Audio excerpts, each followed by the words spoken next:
There were no questions about Trey Lance. I asked two. Kyle Shanahan answered both of them, and his answers were, I thought, lukewarm. First question was, who put did you put Trey Lance in contact with Jeff Christensen? Was that your idea, or did he find Jeff Christensen on his own? And he said, "Oh, that was all Trey. We're not responsible for who these quarterbacks work with in the offseason," which is weird because I thought he was responsible for having Trey work out with John Beck before the draft. So that didn't compute. So that was strange because I know that the Niners in the past have told Trey to work with certain guys and it seemed like they weren't getting results. And now Trey found his own guy and that guy's getting results. And Kyle's like, oh yeah, well, we never involved with that. Okay, that's interesting.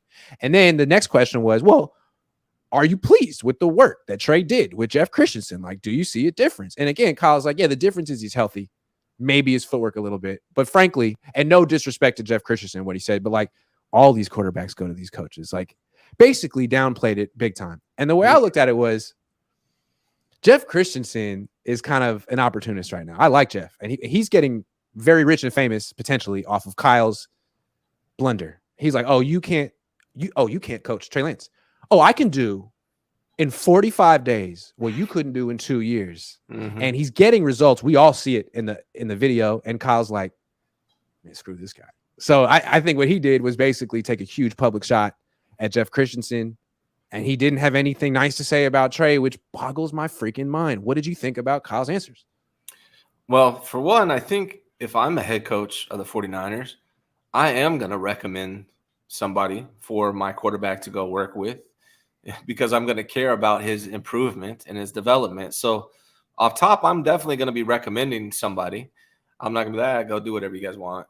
See you next year. I'm not going to do that. For two, it seems more like he's downplaying Jeff Christensen's work more than Trey Lance's development, right? It seems like he will, if Trey Lance does great, he doesn't want it to be Jeff Christensen who got him to that point, right? He wants it to be Kyle Shanahan and Brian Greasy who got him to that point. So I think that's more of what it was about to me.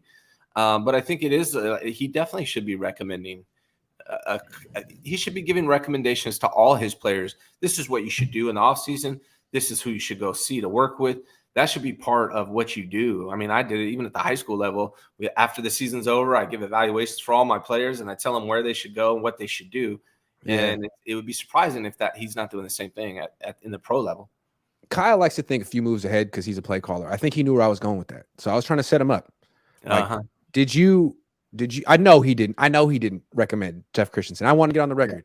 Did you recommend Jeff Christensen? No, we don't recommend any of them. Yes, you do. And so what I was going to say is, so you like the work he did with Jeff Christensen. You recommended him work someone else before. How come you didn't think of Jeff Christensen 2 years ago? How come you wasted the first 2 years of Trey Lance's development with the wrong coaches, teaching the wrong things, and he had to figure this out on his own year 3? Because that's what I think is happening here. That's where I was trying to set him up. And he was like, no. We don't pick these coaches. And Jeff isn't that good. And Trey is all about Brock. Don't even try it. Like, all right, man. Because that's the way it looks like to me. It looks like you botched the first 2 years of Trey Lance's development, sending him to the wrong coaches, getting him hurt, playing running back. Now, thanks to Jimmy Garoppolo or God knows who, Trey Lance found the right coach. Could have been coached in the last 2 years. Could have been way different. What's funny I really noticed with this fan base, with the team, with Kyle, is we're very fickle, right? Like people change their stance so quickly. All it's going to take is for Trey Lance to get an opportunity, ball out for 3 games, and the whole narrative is going to change. Kyle's going to be building up Trey, not going to talk about Brock very much. So there's a lot to be played out this season. I wouldn't buy into too much of what's going on with the Brock hype or the Trey lukewarmness. Let's see how the season plays out, because by the end of the season, for all we know, Brandon Allen could win a freaking Super Bowl or who knows, right? And everybody's narrative is going to change, just like it did last year 3 times, right? We had Trey, then we had freaking Jimmy, and then Brock, and then who knows what it's going to go like this year.